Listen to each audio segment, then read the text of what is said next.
परवीन शाकिर साहबा लिखती हैं, मलाल है मगर इतना मलाल थोड़ी है, ये आंख रोने की शिद्दत से लाल थोड़ी है।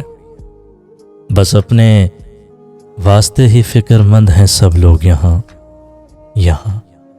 किसी को किसी का ख्याल थोड़ी है।